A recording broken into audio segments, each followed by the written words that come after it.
हरे कृष्णा।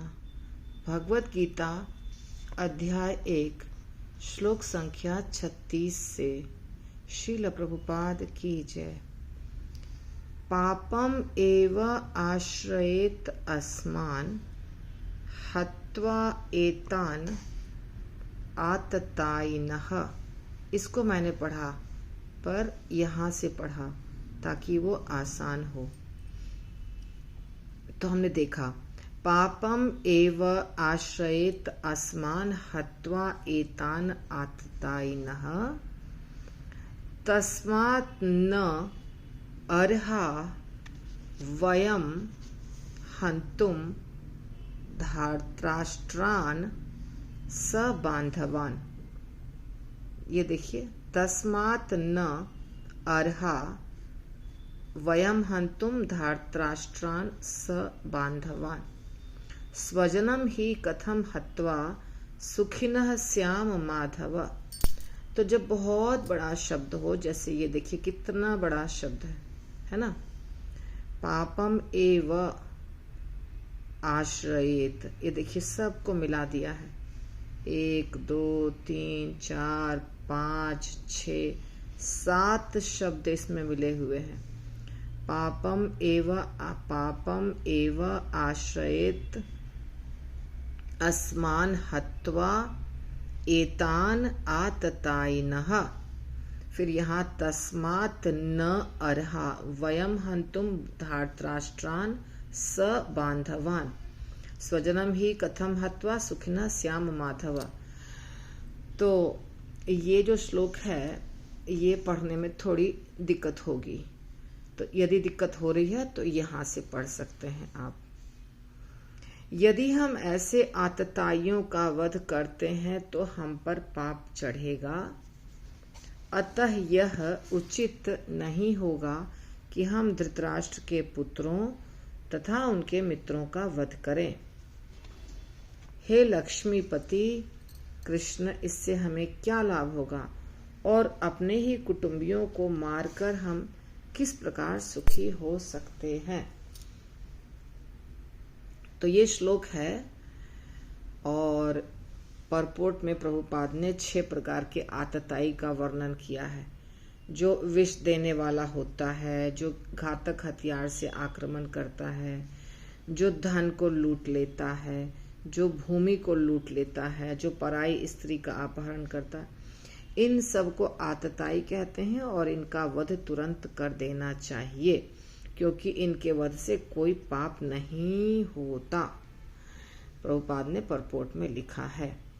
परंतु अर्जुन सामान्य व्यक्ति नहीं है, वो साधु की तरह व्यवहार करना चाहता है, इसीलिए वो नहीं मारना चाह रहा है इन लोगों को।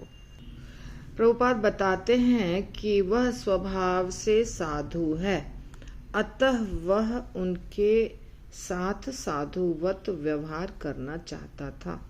ठीक है, तो इसीलिए अर्जुन इन लोगों को नहीं मारना चाह रहे हैं। ये धृतराष्ट्र के सारे पुत्र जो हैं, जिनको आतताई कहा जा रहा है। ठीक है, इन लोग ये जो 6 चीजें हैं, ये सारी 6 हरकत बुरे व्यवहार इन लोगों ने किए हैं। नेक्स्ट है, यदि यद्यपेते न पश्यन्ति लोभ उपहत चेतसः। यहाँ पर भी आप ये पढ़ सकते हैं, यदि अपि एते यद्यपेते न पश्यन्ति लोभ उपहत चेतसः। लोभ उपहत चेतसः, लोभोपहत चेतसः। कुलक्षय कृतं दोषं मित्रद्रोहे च पातकम् कथं न ज्ञेयम् अस्माभिः पापात् अस्मात् निवर्तितुम् कुलक्षय कृतं दोषं प्रपश्यद्भिः जनार्दन। तो हे जनार्दन, यद्यपि लोभ से अभिभूत चित्त वाले ये लोग अपने परिवार को मारने या अपने मित्रों से द्रोह करने में कोई दोष नहीं देखते, किंतु हम लोग जो परिवार के विनष्ट करने में अपराध देख सकते हैं, ऐसे पाप कर्मों में क्यों प्रवृत्त हों। तो अर्जुन कह रहे हैं कि ये सब जो लोग हैं आतताई जिनको कहा जा रहा है, जो 6 प्रकार के पाप करते हैं, उनको कोई दोष नहीं दिखाई देता है पाप करने में, परंतु हम तो ऐसा नहीं कर सकते, है ना, क्योंकि ये लोभी हैं। लोभ उपहत चेतसा, इनके चेतना में लोभ है, इसलिए कुलक्षय कृतम दोषम, ये कुल को नाश करने में थोड़ा भी दोष नहीं देखते, कुल का नाश करने पर भिड़े हुए हैं। मित्र द्रोहे च पातकम, मित्रों से द्रोह करने में, पाप करने में, पातकम यानी पाप इत्यादि करने में इनको कोई दोष नजर नहीं आ रहा है। लेकिन कथम न ज्ञेयम अस्माभि, तो जो परिवार के विनष्ट करने में अपराध देखते हैं वो नहीं कर सकते हैं ऐसा, और अर्जुन ऐसा नहीं कर सकते हैं क्योंकि अर्जुन अच्छे व्यक्ति थे, है ना। इसलिए यहाँ कह रहे हैं कि देखिए, कथम न ज्ञेयम अस्माभि पापात अस्मात् निवर्तितुम कुलक्षय कृतम दोषम प्रपश्यत भी जनार्दन। हमें समझ में आता है कि कुल का नाश हो रहा है, इसलिए हम ऐसा पाप नहीं कर सकते। क्या होगा पाप करने से, ये देखिए, ये सारा जो अर्जुन बोल रहा है ना, वो अपने ज्ञान के अनुसार बोल रहा है। बाद में भगवान तो उसको शिक्षा देंगे। अर्जुन कह रहा है फिर आगे, कुलक्षये प्रणश्यन्ति कुलधर्माः सनातनः धर्मे नष्टे कुलम कृष्णम अधर्मो अभिभवति उत। जब कुल का नाश होता है, कुलक्षय, हाँ, कुल का नाश जब होता है, कुल का क्षय जब होता है, क्षय यानी नाश होना, प्रणश्यन्ति तो विनष्ट हो जाते हैं। क्या? कुल धर्मा सनातना, जो सनातन धर्म है, जो कुल का धर्म है, वो नाश हो जाता है। कुल का नाश होने पर सनातन कुल परंपरा नष्ट हो जाती है। और धर्मे नष्टे कुलम कृत्स्नम अधर्मो अभिभवति उत। और जब धर्म का नाश होता है तो अधर्म बढ़ जाता है, बदल जाता है। यहाँ लिखा है, यहाँ लिख रहे हैं प्रभुपाद, मतलब शब्दार्थ ये ट्रांसलेशन में, कि इस तरह शेष कुल, जो बचा हुआ कुल है, वो अधर्म में प्रवृत्त हो जाता है। जो जब कुल का नाश होता है तो जितने लोग नष्ट हो जाते हैं, जिनकी मृत्यु हो जाती है, उनकी तो मृत्यु हो गई। जो बच गए फिर वो सही तरीके से धर्म का पालन नहीं करते हैं, अधर्म शुरू हो जाता है उनके कुल में।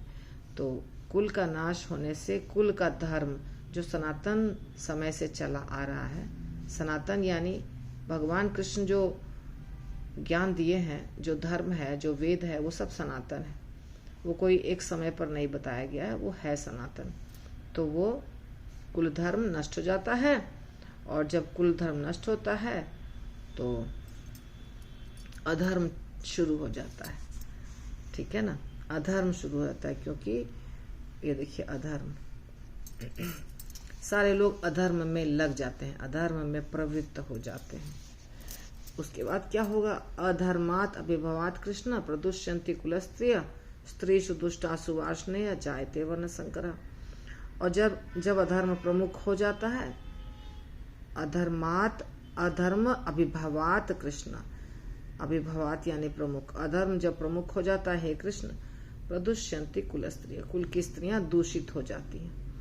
और जब स्त्रियां दूषित हो जाती हैं, स्त्रीषु दुष्टासु वार्ष्णेय, हे वृष्णिवंशी, हे कृष्ण, जब स्त्रियां दूषित होती हैं तो जायते वर्ण संकरः, तो अवांछित संतान, वर्ण संकर यानी अवांछित संतान पैदा हो जाते हैं। कुल की स्त्रियां दूषित होती हैं तो खानदान में